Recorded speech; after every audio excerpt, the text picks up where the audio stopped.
اسماء اشارہ کو ہم نے کیا بیان کیا تھا؟ مبنی بیان کیا تھا. ان کے اندر جو ہے وہ شباہت حرفی کون سی پائی جاتی ہے کہ یہ اپنا معنی ادا کرنے کے لیے محتاج ہوتے ہیں. شباہت افتقاری بھی ہے اور شباہت وضعی بھی ہے، دو حرفوں کے اوپر مشتمل ہے. دا مثلا مانوی ہے، فقط مانوی ہے. مانوی کیا مطلب؟ محتاج ہوتے ہیں. شباہت افتقاری بھی سے کہتے ہیں نا، اپنے معنی ادا کرنے کے لیے مشار الیہ کے محتاج ہیں.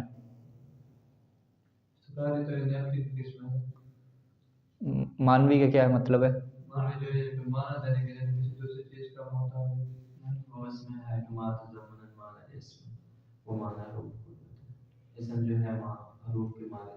ہاں یہ یعنی معنی حرفی کو متضمن ہے. ٹھیک ہے، معنی حرفی کو متضمن ہے، یعنی ان کا معنی مکمل ہی نہیں ہوتا جب تک ایک جملے میں کیا استعمال نہ ہو. اچھا ٹھیک ہو گیا. تو یہ شباہت معنوی آپ کہہ دیں کہ حروف کے ساتھ کہ یہ معنی حروف کے اوپر کیا ہوتے ہیں؟ مشتمل ہوتے ہیں. تو یہ مبنی ہیں.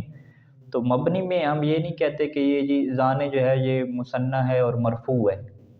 ٹھیک ہے، اسے ہم مبنی میں کیا کہتے ہیں کہ فی محل رفع ہے. ٹھیک ہے، لیکن یہ نحوی بعض کا استعمال کر دیتے ہیں، مرفوع استعمال کر دیتے ہیں، لیکن ان کی مراد جو ہے وہ مرفوع ہونا سے ان کی مراد یہ نہیں ہوتی کہ یہ اب معرب ہو گئے. ٹھیک ہے، یہ تو سب کے لیے واضح ہے کہ معرب تو نہیں ہے، مبنی ہے.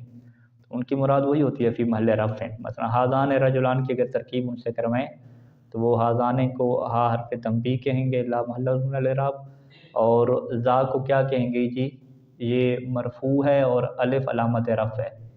ٹھیک ہے، یوں نہیں کہیں گے وہ، بلکہ وہ کیا کہیں گے کہ ذا جو ہے یہ مبتدا ہے فی محل رفع ہے، اور یہاں پہ مبنی ہے کس کے اوپر؟ الف کے اوپر. کیا مبنی ہے؟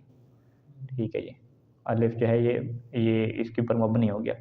اور نون کو بھی وہ عوض رفع یہاں پہ نہیں کہتے، وہ کہتے ہیں کہ یہ جو ہے وہ نیابت میں ہے، نائب و عوض للرفع، یوں کر کے کہہ دیتے ہیں عوض رفع کا یہ نائب واقعہ ہو رہا ہے. ٹھیک ہے، وفی سواہو کی پھر جو ہو ہے یہ جائے گی مرفوع کی طرف، یعنی مثنیٰ مرفوع کے علاوہ، فقط مرفوع کے علاوہ. بلکہ یوں کہتے ہیں کہ مثنیٰ مرفوع کے لیے تو زانے اور تا نہیں ہو گئے، اور مرفوع کے علاوہ دو بچتے ہیں ہمارے پاس، مثنیٰ منصوب اور مثنیٰ مجرور.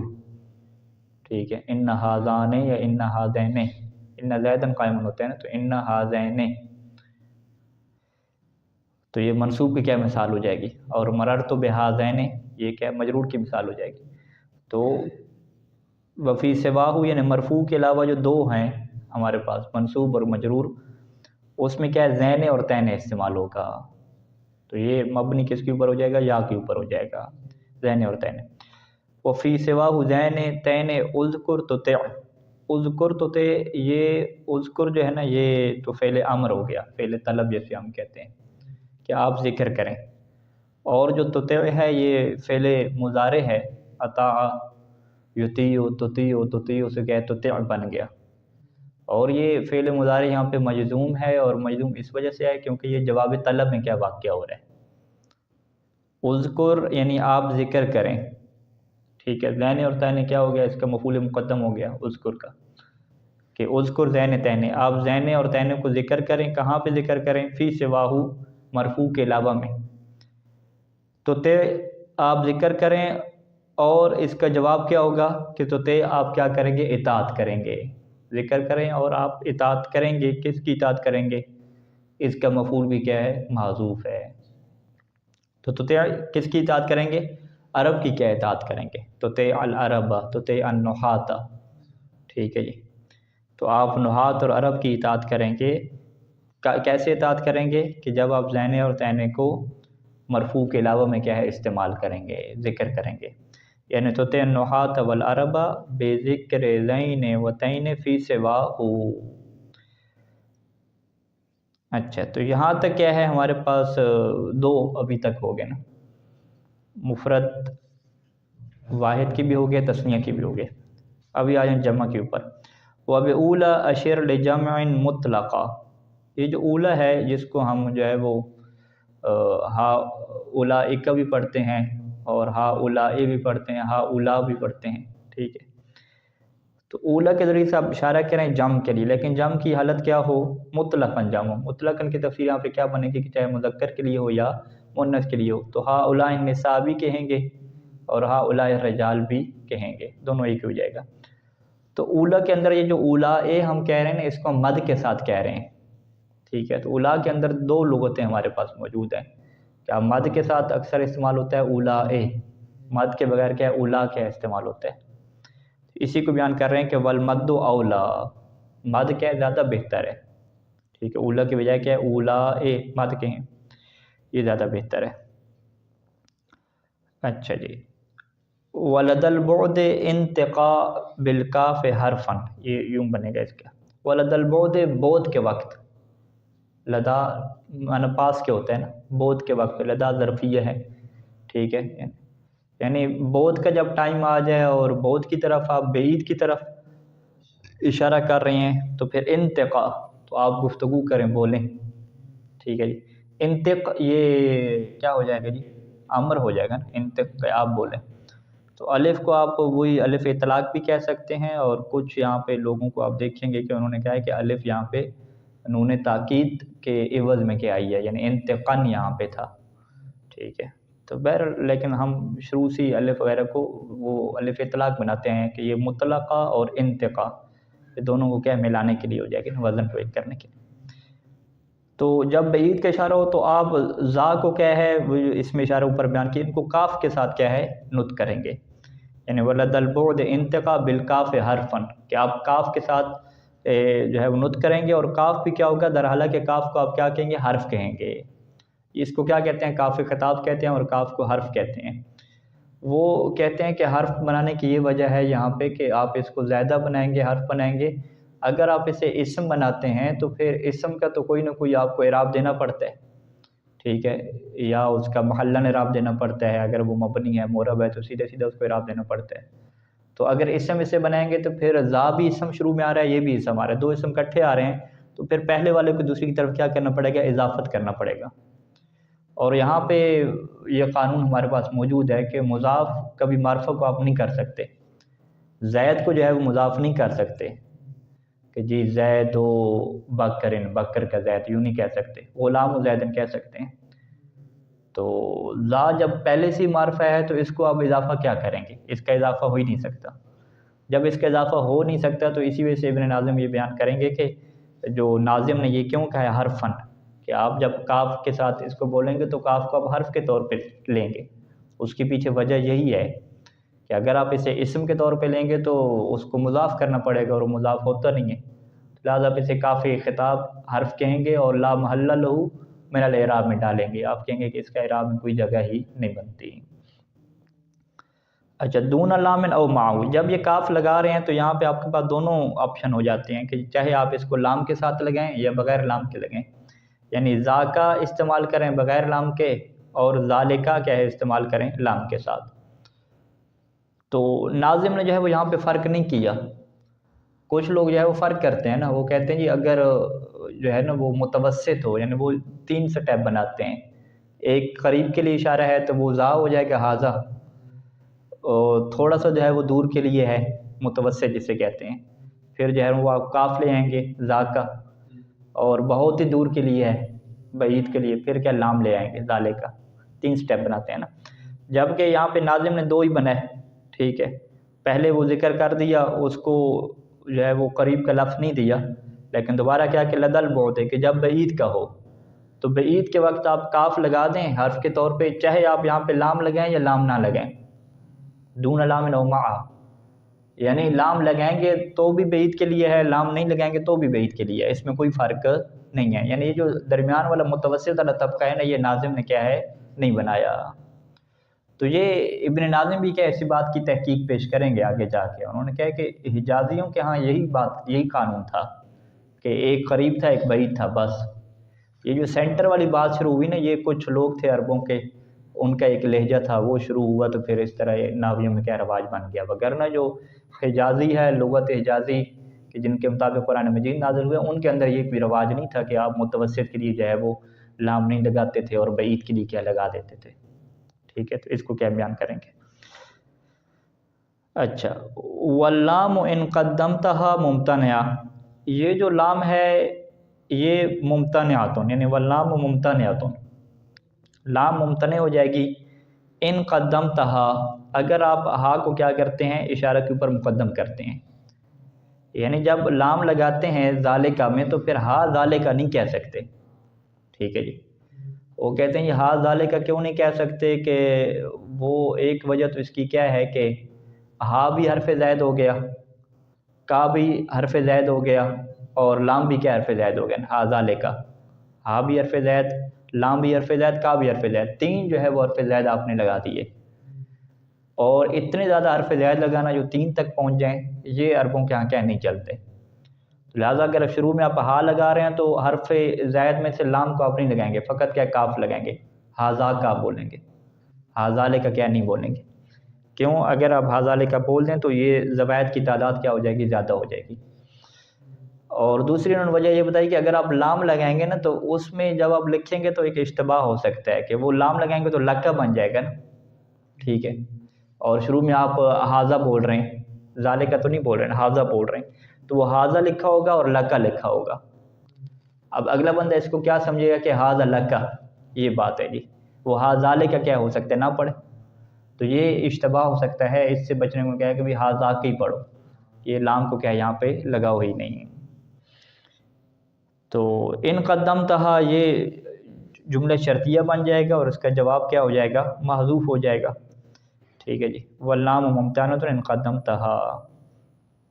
اچھا جی، اب یہاں پہ آ جائیں ابن ناظم کیا کہتے ہیں، اسم الاشارت ما دل علی حاضر او منزل منزلۃ الحاضر او منزل منزلۃ الحاضر، اسم اشارہ دلالت کرتا ہے حاضر کے اوپر، حاضر کو کہتے ہیں اشارہ حسی، یعنی اشارہ کی وہ دو قسمیں کرتے ہیں کہ اشارہ حسی ہوتا ہے یا اشارہ معنوی ہوتا ہے۔ اشارہ حسی میں کیا مطلب کہ جو چیز آپ کے سامنے حاضر ہے، آنکھوں سے آپ دیکھ رہے ہیں، ھذا کتاب، ھذا قلم، ھذا رجل، لیکن عربوں کے ہاں جو ہے وہ سارے اشارے حسی نہیں ہوتے، بہت سارے اشارے ایسے ہیں کہ جہاں پہ چیز آپ کے سامنے نہیں ہوتی آنکھوں کے، ٹھیک ہے، اور ان چیزوں کا تعلق بھی بعض کا کیا ہوتا ہے، وہ حسی چیزوں سے ہوتے نہیں ہیں، ٹھیک ہے، وہ چیزیں معنوی ہوتی ہیں، مثلا یہ ھذا قول ضعیف، یہ قول جی بڑا ضعیف ہے، ٹھیک ہے، تو ھذا قول ضعیف، وہ قول کہاں ہے آپ کے سامنے پہ، ٹھیک ہے جی۔ اچھا، اسی طریقے سے مثلا قیامت کے بارے میں کہتے ہیں کہ تلک الدار الآخرۃ، ٹھیک ہے، اب وہاں پہ اشارہ کیا کہ یہ گھر جو ہے وہ آخرت کا کیا گھر ہے، تو وہ تو حصے سامنے حاضر تو نہیں ہے، ٹھیک ہے، تو اسے کیا کہتے ہیں کہ یہ اشارہ کیا ہو جائے گا، معنوی ہو جائے گا، اور ابن ناظم اس کو کیا تعبیر کرتے ہیں کہ وہ حاضر تو نہیں ہے لیکن آپ جب اشارہ کر رہے ہیں تو اسے آپ حاضر کی جگہ پہ رکھ رہے ہیں، اسے ہم کیا کہتے ہیں کہ اس میں اشارہ یا دلالت کرے گا حاضر کے اوپر، جو چیز آپ کے سامنے حاضر ہوگی، یہ ایسی چیز کے اوپر دلالت کرے گا کہ جسے آپ نے حاضر سمجھ رکھا ہے، ٹھیک ہے جی، او منزل منزلۃ الحاضر، کہ اس سے جو ہے وہ آپ نے نازل کیا ہے کس کی جگہ پہ، حاضر کی جگہ پہ، اور حاضر سے کیا مراد ہے، حسی، محسوس، یعنی جو محسوس ہے اسی کی جگہ پہ آپ نے اسے کیا ہے رکھ دیا ہے۔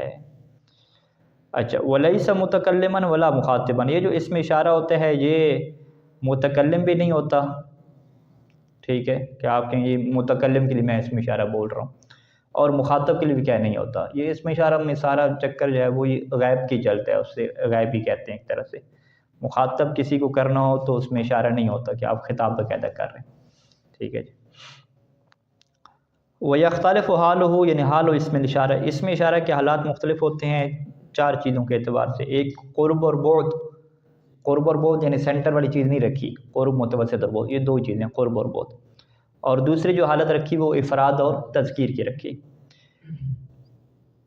وَفُرُوعِهِمَا، افراد اور تذکیر کے ساتھ اضافہ کیا کہ فروعِهِمَا، کے افراد اور تذکیر کی فروع، ٹھیک ہے جی، مفرد کی فروع ہمارے پاس کتنی ہیں، مفرد سے جو چیزیں فر نکلتے ہیں، دو فر ہیں مفرد کی، ایک مفرد کے بعد تسنیہ نکلتا ہے اور پھر کیا نکلتا ہے، جمع نکلتا ہے، تو فروعہما یعنی افراد اور تذکیر کی فروع، تو مفرد کی ہمارے پاس کتنی فروع ہو جائیں گی، تین، یعنی ٹوٹل دو ہو جائیں گی، خود مفرد، تسنیہ اور جمع، ٹوٹل یہ تین ہو گئے، اور تذکیر کی کتنی فروع ہیں، ایک ہی فر ہے، وہ مؤنث ہے، ٹھیک ہے جی، تو یعنی یہ 3 ہو گئے مفرد مذکر، یہ 3 اور یہ 2 ہو گئے، 3 اور 2 کو آپ ضرب دیں تو 3 دونے 5 ہو گئے، ٹھیک ہے، 5 یعنی اس میں اشارہ ہمارے پاس ہو جائیں گے، اور 5 کے بعد جو ہے نا قرب اور بود کے یہ 2 ہو جائیں گے، 5 دونے 10 ہو جائیں گے، ٹھیک ہے ٹوٹل۔ لیکن اس میں چونکہ جم کے لیے جو ہے وہ ایک ہی بناتے ہیں، 2 نہیں بناتے، اس میں مذکر مؤنث کا فرق نہیں ہوتا، تو یہ 10 میں سے کیا ہے میرے خیال میں 2 نکال لینے چاہیے، تو یہ 8 ہو جائیں گے ٹوٹل پھر۔ اچھا فلہ یعنی فل اسم الاشارت، اسم اشارے کے لیے کیا ہے؟ فی القرب، قریب کے لیے کیا استعمال ہوتا ہے جی؟ ذا استعمال ہوتا ہے، اور یہ ذا جب قریب کے لیے استعمال ہو رہا ہے تو یہ واحد مذکر کے لیے کیا استعمال ہوگا؟ للواحد۔ واحد مذکر ہم نے کیا سمجھا تھا؟ واحدہ نہیں کہا، واحد کہا تو یعنی وہ مذکر ہو گیا، واحد مذکر۔ اور زی زہ تی تا، اور یہاں پہ ایک اور ناظم نے ابن ناظم نے اضافہ کیا تہ کا، ٹھیک ہے، جو اوپر نہیں تھا، ٹھیک ہے جی۔ یہ کس کے لیے جی؟ للواحدۃ، یعنی واحد مؤنث کے لیے ہو گیا۔ تانے زانے اور تانے یہ رفن، یہ رفعی حالت میں یعنی فی حالت رفع، حالت ہم کہیں گے۔ زین تین یہ جری اور نسبی میں کیا استعمال ہوں گے؟ کس کے لیے استعمال ہوں گے؟ للاثنین وللاثنتین، ٹھیک ہے، تثنیہ مذکر اور تثنیہ مؤنث۔ اولا یعنی یہ مد کے ساتھ پڑھا نا، اولا، ٹھیک ہے، ہا اولا، یہ للجمع، یہ جمع کے لیے ہوگا۔ جمع بھی کیا ہے؟ مطلق ہے، مطلق میں کیا تفسیر ہے؟ یعنی سواء کان مذکرا او مؤنثا۔ واکثر ما یستعمل فی من یعقل، اولئک کا جو اکثر استعمال ہے وہ من یعقل کے لیے ہے، یعنی انسانوں کے لیے ہے، فرشتوں کے لیے ہے، جنوں کے لیے ہے۔ وقد یجیء لغیر، اور کبھی یہ غیر معقول کے لیے بھی آتا ہے، ٹھیک ہے، جیسے یہ شعر ہے کہ ضم المنازل بعد منزلۃ اللواء والعیش بعد اولئک الایام، تو یہ اولئک کا اشارہ کر رہا ہے ایام کی طرف، اور ایام وہ دن، یعنی تو اب جو ہے وہ دن کیا ہیں؟ غیر معقول میں سے ہیں۔ اور کہتے ہیں کہ قرآن مجید میں بھی اس طرح آیا ہے، جیسے یہ قرآن مجید کی آیت ہے کہ ان السمع والبصر والفؤاد کل اولئک کان عنہ مسئولا، کل اولئک یعنی ان تینوں کے متعلق، کان آنکھیں اور دل، ان سب کے متعلق کیا سوال کیا جائے گا، تو یہ غیر معقول میں سے ہیں، جسم کے اجزاء ہیں۔ اچھا، اولائے میں 2 لغتیں ہیں، ایک مد ہے اور ایک قصر ہے، اور مد جو ہے وہ اہل حجاز اس سے مد کے ساتھ پڑھتے ہیں، اور انہی کے ساتھ کیا ہے قرآن مجید بھی نازل ہوا، قرآن مجید میں کیا ہے؟ اولائک علی ھدی، یہ استعمال ہوتا ہے، ہا اولائے کیا استعمال ہوتا ہے، اور جو قصر ہے وہ بنی تمیم کے لیے ہے۔ وَإِذَا أُشِيرَ إِلَى الْبَعِيدِ، اور جب اشارہ کیا جائے گا بعید کی طرف تو لاحق اسم الاشارت کاف الخطاب، بعید کا جب سسٹم بنے گا تو کاف خطاب کیا لگاتے ہیں، لیکن یہ حرفن، یہ بطور حرف کے لگائیں گے۔ اچھا، یہ جب بطور حرف کے لگائیں گے تو اب اس کے اندر جو ہے وہ کیا کریں گے؟ آپ کاف خطاب لگا رہے ہیں تو ہمیشہ یہ کاف جو ہے وہ منصوب ہی رہے گی، یا کبھی کے بھی بن جائے گا، ہمیشہ کا رہے گا یا کے بھی بن جائے گا، تو کہتے ہیں کہ اس کو آپ چینج کرتے رہیں مخاطب کے لحاظ سے، مخاطب یعنی جو حاضر ہے، حاضر تو نہیں، یعنی جس کو آپ خطاب کر رہے ہیں، ٹھیک ہے۔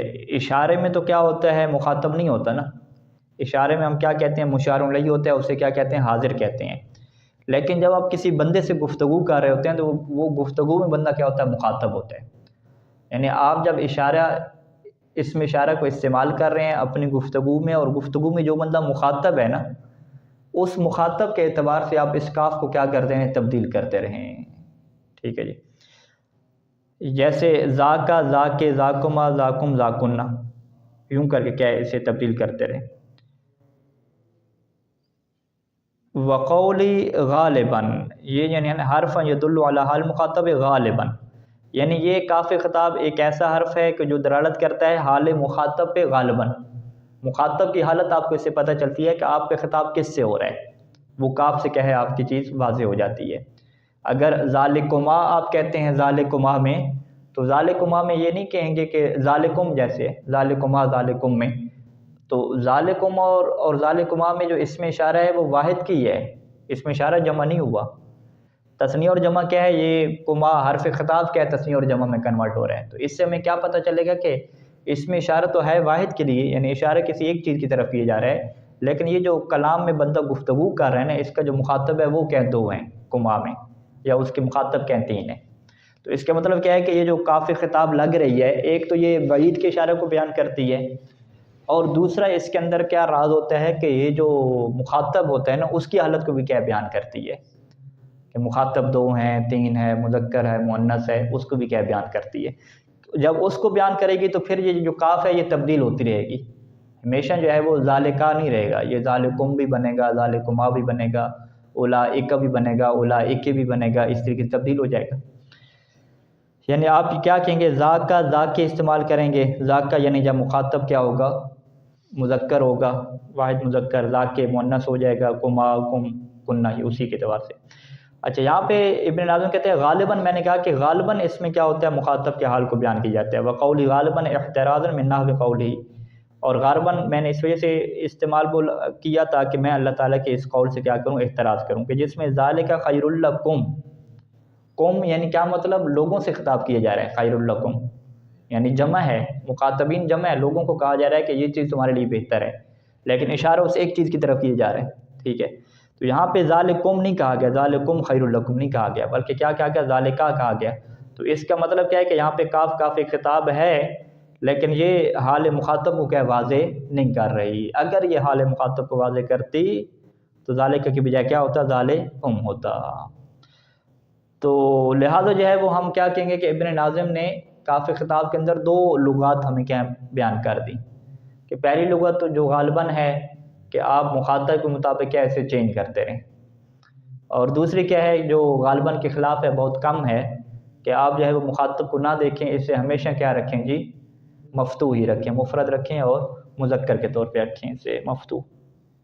اچھا دوسرا بیان کرتے ہیں کہ انما حکم علی ھذا الکاف بان حرف، یہ ابن ناظم نے جو ہے وہ ناظم کی بات کو کیا کہا کہ آپ کاف لگائیں گے بود کے وقت، لیکن حرفن، ٹھیک ہے، اس کاف کے اوپر حرف ہونے کا کیوں حکم لگایا جاتا ہے، اس کی کیا وجہ ہے، لأنها لو كانت اسما، اگر یہ اسم ہوتی تو 2 اسم آپ کٹھے ہو جاتے ہیں نا، ھذا بھی اسم ہے یہ بھی اسم ہے، تو لکان اسم الاشارۃ مضافا، تو اسم اشارہ کو کیا کرنا پڑتا، مضاف کرنا پڑتا، وہ لازم منتفن، اور یہ جو لازم ہے کہ اسم اشارہ مضاف ہو، یہ منتفی ہے، یہ نہیں ہو سکتا، کیوں نہیں ہو سکتا، لأن اسم الاشارۃ لا يقبل الاضافہ، کیونکہ اسم اشارہ اضافت کو قبول نہیں کرتا، اضافت کو قبول کیوں نہیں کرتا، لأنه لا يقبل التنکیر، کیونکہ مضاف کون ہوتا ہے، نکرہ ہوتا ہے، اور اسم اشارہ جو ہے وہ تنکیر کو قبول ہی نہیں کرتا۔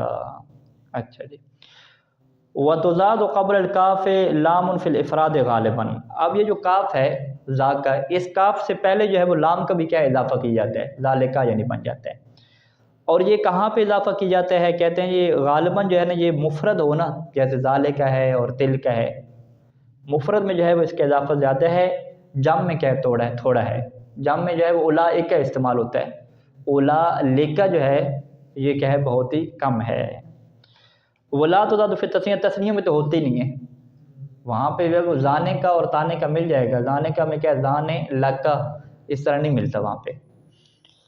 فیقال ذاکا ذالکا، ذاکا بھی کہیں گے، ذالکا بھی، تی کا اور تل کا، زانے کا زین کا، زانے کا کیا ہو گیا، یہ وہی تثنیہ چل رہا ہے نا، زانے کا اور زین کا کہیں گے، لیکن تانے کا تینے کا کے ساتھ جو ہے وہ لام والا نہیں کہیں گے یہاں پہ، ٹھیک ہو گیا۔ اولئک اور